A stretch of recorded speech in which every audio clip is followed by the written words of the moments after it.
अस्सलाम वालेकुम नाज़रीन, क्या हाल चाल है आपका। आई होप कि आप सब बिल्कुल खैरियत से होंगे, अपने घरों में खुश होंगे, आबाद होंगे और सिक्योर होंगे। आज मैं आपको बताने जा रही हूँ कि आपने अपने आप को इमोशनली स्ट्रेंथन किस तरह से करना है।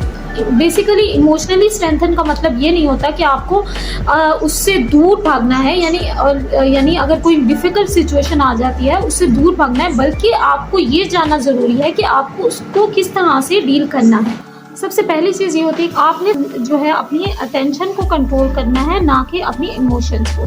क्योंकि फॉर एग्जांपल अगर आप किसी भी बात पर सैड हैं और अपने इमोशनली आप उसको कंट्रोल करने की कोशिश करेंगे तो आप ज़्यादा पेन में चले जाएंगे और आप ज़्यादा सफ़र करेंगे। ठीक है, तो यानी अगर फॉर एग्जांपल अगर आप किसी भी बात पे आप इमोशनल हो रहे हैं तो आपको अगर रोना आ रहा है तो इसका मतलब ये नहीं कि आप वीक हैं, बल्कि रोने का मतलब ये होता है कि आप ज़िंदा हैं। ठीक है, और रोने को अगर आपको किसी बात पे रोना आता है, अगर कोई ऐसी चीज़ आपकी लाइफ में हो गई है तो आपको रो लेना चाहिए, और लेकिन आपको अपनी अटेंशन जो है वो थोड़ी डाइवर्ट करनी चाहिए कुछ पॉजिटिव चीज़ों की तरफ। ठीक है, यानी अगर आप इमोशनल हैं, हर इंसान का, और इमोशनल होना इसमें कोई गलत चीज़ नहीं है, लेकिन आप इमोशनली किस तरह से स्ट्रांग हो सकते हैं कि आपने अपनी अटेंशन को कंट्रोल करना है, ना कि अपनी इमोशंस को।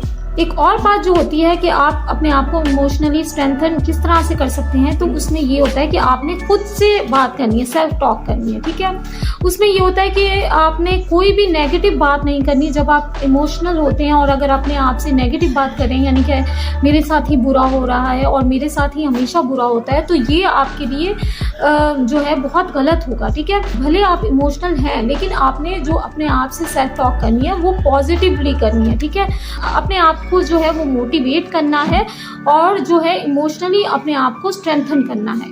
ठीक है, तीसरी सबसे अहम चीज़ होती है वो ये होती है कि आप में यूज वैल्यूज़ करनी है, not emotions to make decision. सही है, यानी आपने वैल्यूज़ को देखना है, ना कि इमोशंस की वजह से डिसीजन लेना है। यानी आपने जो है वैल्यूज़ को देखना है कि आया कि वहाँ पर आपकी रिस्पेक्ट है, आपकी वैल्यूज़ हैं, यानी जहाँ आप डिसीजन ले रहे हैं जिस भी चीज़ के हवाले से, तो ये आपको इमोशनली बहुत स्ट्रेंथन करता है।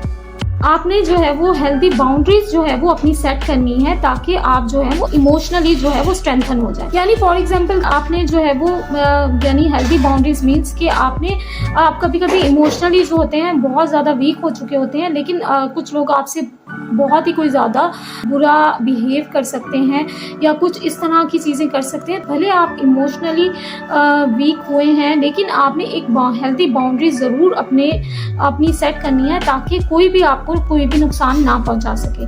तो इस तरह से आप इमोशनली जो है वो काफ़ी स्ट्रेंथन हो सकते हैं। तो ये सारी वो चीज़ें हैं जिससे आप जो है इमोशनली बहुत ज़्यादा स्ट्रेंथन हो सकते हैं। मैं एक दफ़ा फिर रिपीट कर देती हूँ।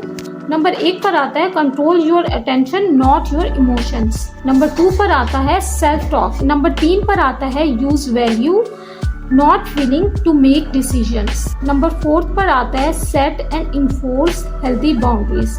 ये सब वो चीज़ें हैं जिनकी वजह से आप जो है इमोशनली बहुत स्ट्रेंथन हो सकते हैं, यानी इमोशनली स्ट्रेंथन अपने आप को बना सकते हैं। आई होप फ्रेंड्स आपको इस वीडियो से बहुत फ़ायदा होगा। मैं चलती हूँ, मैं आपसे मिलूंगी नेक्स्ट वीडियो में। Take care, bye.